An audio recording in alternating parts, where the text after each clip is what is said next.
யாரை நினைச்சு யாரை எதிர்த்து நாங்கள் அந்த அமமுக தொடங்கினோமோ அவரையே முதலமைச்சர் வேட்பாளராக நீங்கள் அறிவிச்சிங்க, எங்களை ஒரு வார்த்தை கூட கேட்கல, ஆனாலும் சகிச்சுக்கிட்டு இருந்தோம். அப்புறம் அவரு கூட எங்கள் பேரை சொல்ல மறுக்கிறார், நீங்களும் சொல்லலன்னு பல உணர்வுகளை இன்னைக்கு ஒரு வெளியில் கொட்டிட்டார்.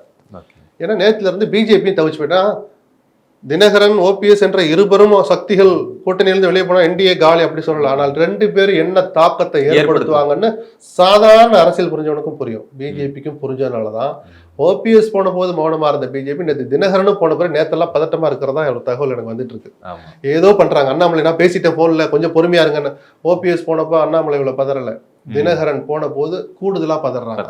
ஏன்னா அந்த 2 பேர் மட்டுமல்ல, கடந்த ஓராண்டாக வெளிப்படையா யாரும் ஒன்னா இருக்கிற மாதிரி காமிச்சுக்க, சசிகலாவும் சில விஷயங்களை புரிஞ்சுக்கிட்டு எல்லாம் ஒன்னா இருக்கலாங்கிற மாதிரி வந்திருக்கிற தகவல். அப்ப இவங்க எல்லாம் சேர்ந்தாங்கன்னா இவங்க யாருடைய முகம் யாருடைய ரெப்ரஸன்டேட்டிவா பார்க்கப்படுறாங்க, அவங்க தங்களை காட்டிக்கிறாங்கன்னு சொல்லலாம். நம்ம ஆட்கள்ல ஒருத்தரா பாக்குற முக்குளத்தூர் சமுதாயம் டோட்டலா அதிமுக விட்டு பிஜேபி விட்டு போயிடும்.